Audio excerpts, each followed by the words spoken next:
மகாராஷ்டிராவில் இமாலய வெற்றி கண்ட பாஜக. மகாராஷ்டிரா தேர்தலில் பாஜக இமாலய வெற்றி பெற்றுள்ளது. எதிர்க்கட்சியே இல்லை என்று கூறலாம். அதாவது ஜார்க்கண்ட் மற்றும் மகாராஷ்டிரா ஆகிய இரு மாநிலங்களுக்கு சட்டப்பேரவை தேர்தல் நடந்தது. இதில் ஜார்க்கண்ட் மாநிலத்திற்கு 2 கட்டங்களாக வாக்குப்பதிவு நடைபெற்றது. நவம்பர் 13 மற்றும் நவம்பர் 20 ஆகிய தேதிகளில் 2 கட்டமாக வாக்குப்பதிவு அந்த மாநிலத்தில் நடைபெற்றது. மகாராஷ்டிராவை பொறுத்தமட்டில் ஒரே கட்டமாக 288 தொகுதிகளுக்கும் வாக்குப்பதிவு நடந்தது. அந்த வாக்கு எண்ணிக்கையானது நவம்பர் 23ஆம் தேதி நடைபெற்ற நிலையில் தேர்தல் முடிவுகள் வெளியிடப்பட்டிருக்கின்றன. அதில்தான் பாஜக அமோக வெற்றி பெற்று வரலாற்று சாதனை படைத்திருக்கிறது என்றே கூறலாம். இதற்கு பல காரணங்கள் கூறப்பட்டாலும் இதில் முக்கியமாக எதிர்க்கட்சி படு தோல்வியடைந்து அதில் பாதாளத்திற்கு சென்றிருக்கிறது. மகாராஷ்டிராவை பொறுத்தவரையில் அந்த மாநிலம் மிகப்பெரிய நல்ல மாநிலம். மக்கள் தொகையிலிருந்து தொழில்துறையிலிருந்து எல்லாவற்றிலுமே சிறந்த மாநிலம் என்பது அனைவருக்கும் தெரிந்ததே. இந்த மாநிலத்தினுடைய தேர்தல் முடிவு நாடே எதிர்பார்த்ததை விட உலகமே எதிர்பார்த்தது என்றே கூறலாம். இந்த நிலையில்தான் பாஜக வெற்றி பெற்றிருக்கிறது. அதுவும் வரலாற்று சாதனையுடன் படைத்திருக்கிறது என்பது குறிப்பிடத்தக்கதாக இருக்கிறது. அதாவது நேற்று வெளியான முடிவுகளில் பெரும்பான்மைக்கு 145 இடங்கள் தேவை என்ற நிலையில் மகாயுதி கூட்டணியானது 234 இடங்களில் அமோக வெற்றி பெற்றிருக்கிறது. இதில் பாஜக மட்டும் 132 இடங்களில் வென்று தனிப்பெரும்பான்மை கட்சியாக விளங்குகிறது. சிவசேனா 57 இடங்களிலும் மற்றும் தேசியவாத காங்கிரஸ் 41 இடங்களில் வென்றிருக்கிறது. இந்த தேர்தலில் 149 தொகுதிகளில் பாஜக வேட்பாளர்களை நிறுத்தியது. மகாவிகாஸ் அகாடி கூட்டணியில் உத்தவ் தாக்கரே கட்சியானது 20, காங்கிரஸ் 16, சரத்பவார் கட்சி 10 இடங்களில் வென்றிருக்கிறது என்று கூறலாம். இந்த மகாவிகாஸ் அகாடி என்று கூறப்படுகின்ற இண்டி கூட்டணியானது ஒட்டுமொத்தமாக 50 இடங்களில் கூட வெற்றி பெறவில்லை. அதனால் எதிர்க்கட்சி அந்தஸ்தும் அதற்கு கிடைக்கவில்லை என்றே கூறலாம். அதற்கு முன்பாக ஒரு கேள்வி எழுப்பப்படுகிறது. நடந்து முடிந்த மக்களவை தேர்தலில் சரிவு கண்ட பாஜக இந்த சட்டமன்ற தேர்தலில் வெற்றி பெற்றது எப்படி? மக்களவை தேர்தலில் மகாராஷ்டிராவில் காங்கிரஸ் அங்கம் வகிக்கும் மகாவிகாஸ் அகாடி அதிக இடங்களை கைப்பற்றியது. ஆனால் சட்டப்பேரவை தேர்தலில் படுதோல்வியை சந்தித்திருக்கிறது. எப்போதும் பாராளுமன்ற தேர்தலுக்கும் சட்டமன்ற தேர்தலுக்கும் நிறைய வித்தியாசம் இருக்கிறது. அதில் கிடைக்கக்கூடிய முடிவுகள் இதிலும் அப்படியே கிடைக்கும் என்பது சாத்தியம் ஆகாது என்றே கூறலாம். அதே போல பாஜக தலைமையிலான மகாயுதி கூட்டணி 234 இடங்களில் தற்போது வெற்றி பெற்றிருக்கிறது. அதாவது மக்களவை தேர்தலின் போது மகாராஷ்டிராவில் மொத்தமுள்ள 48 மக்களவை தொகுதிகளில் மகாவிகாஸ் அகாடி கூட்டணி 30 தொகுதிகளை கைப்பற்றியது. ஆனால் பாஜக தலைமையிலான மகாயுதி கூட்டணிக்கு வெறும் 18 இடங்களே கிடைத்தன என்பது குறிப்பிடத்தக்கது. அந்த தேர்தலில் தான் போட்டியிட்ட 23 தொகுதிகளில் 9 தொகுதிகளை மட்டுமே வென்றது பாஜக. அதாவது மிக குறுகிய காலகட்டத்தில் இப்படியான ஒரு இமாலய வெற்றி பாஜகவிற்கு எப்படி சாத்தியமாயிற்று என்று பார்த்தால் 5 மாதங்களில் இந்த வெற்றியை பெறுவதற்கு பாஜக என்ன செய்தது என்பதுதான் இப்போது எல்லோர் மனதிலும் ஓடிக்கொண்டிருக்கின்ற ஒரு முக்கிய கேள்வியாக பார்க்கப்படுகிறது. இந்த கேள்விக்கு பதிலளித்த மும்பையைச் சேர்ந்த மூத்த பத்திரிகையாளர் ஒருவர் மகாயுதி அரசின் உத்திதான் இதற்கு காரணம் என்று கூறுகிறார்.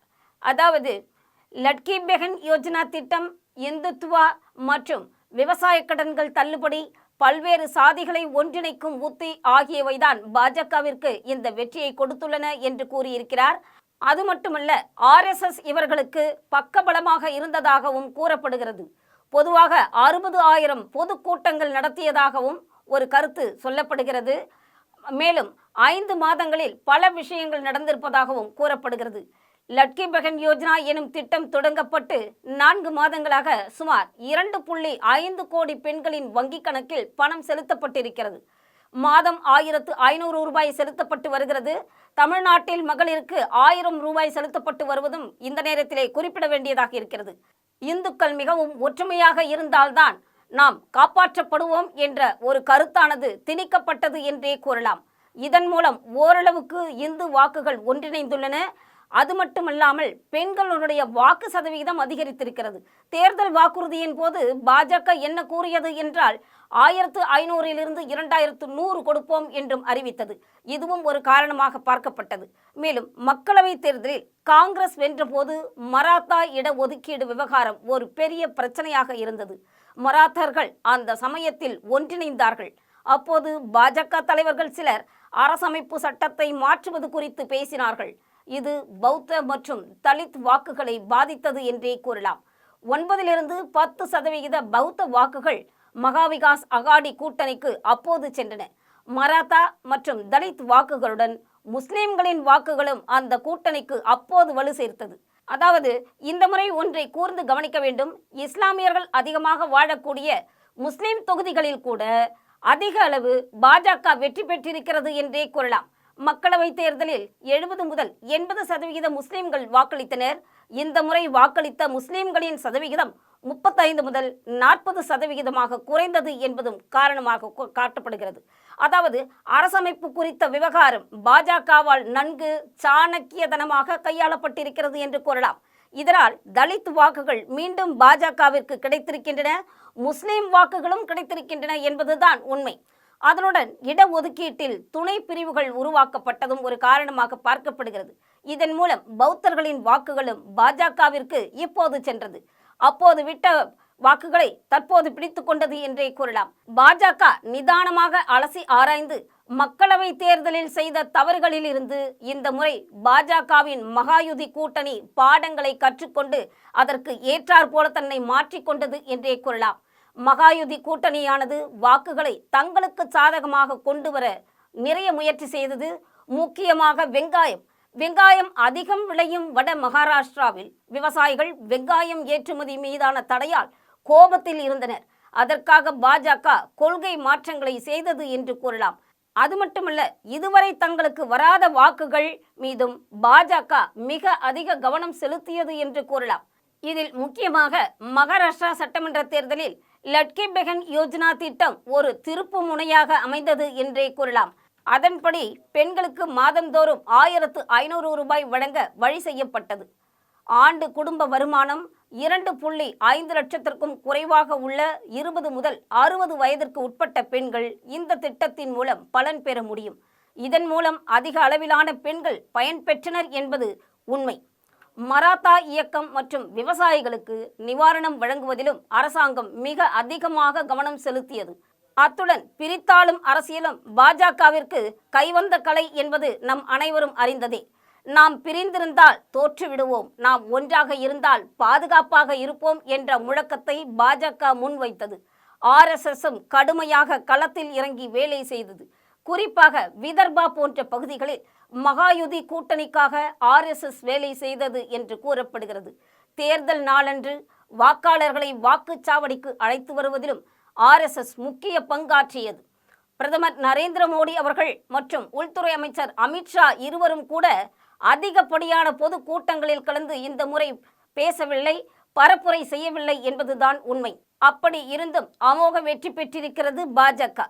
மக்களவை தேர்தலில் எங்கெல்லாம் பிரதமர் பொதுக்கூட்டம் நடத்தினாரோ அங்கெல்லாம் பாஜக தோற்றது என்றும், அதனால்தான் இந்த முறை குறைவாகவே பேரணிகள் நடத்தப்பட்டதாகவும், பரப்புரையில் அதிகமாக மோடி கலந்து கொள்ளவில்லை என்றும் கூறப்படுகிறது.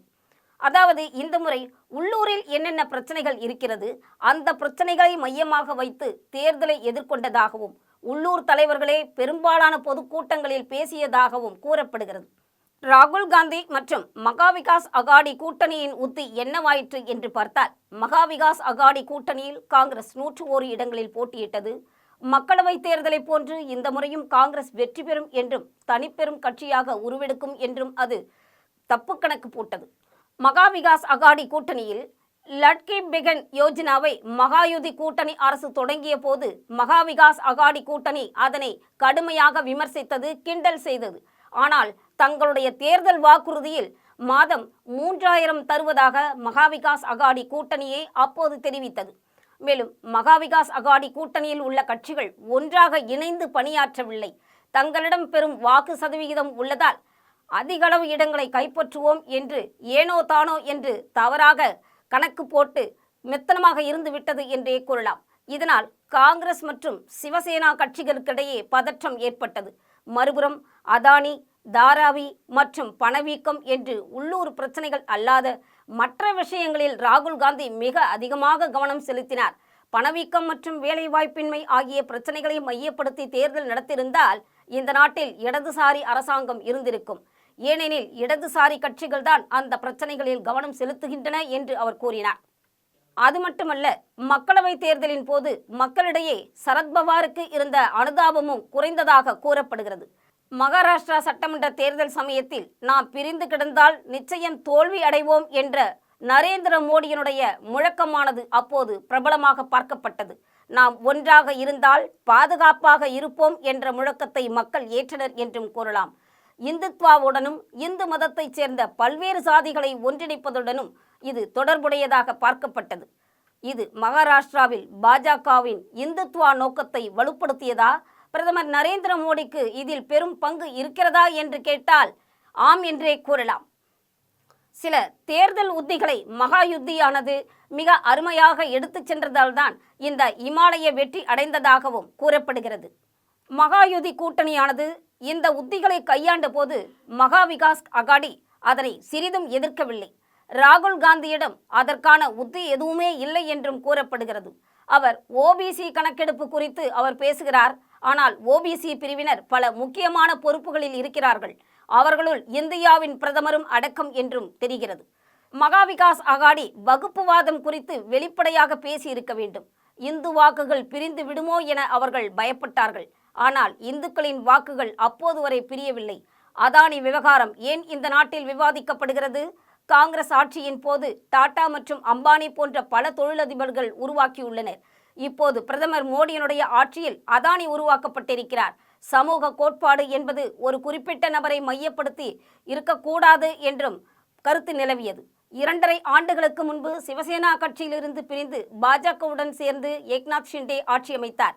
உத்தவ் தாக்கரேவின் சிவசேனா மீண்டு வந்து வெற்றி பெறும் என எதிர்பார்க்கப்பட்டது. ஆனால் அது அப்போது நடக்கவில்லை. இப்போது உத்தவ் தாக்கரேவினுடைய எதிர்காலமும் கேள்விக்குறியாக மாறிவிட்டது என்றே கூறலாம். இப்படியாக மகா விகாஸ் அகாடி அதல பாதாளத்தில் சென்று படுதோல்வியை அடைந்திருக்கிறது. இந்த நிலையிலே மகாயுதி கூட்டணியில் யார் முதல்வர் என்ற கேள்வியும் வைக்கப்படுகிறது. நாளை எப்படியும் யார் முதல்வர் என்பது தெரிந்துவிடும்.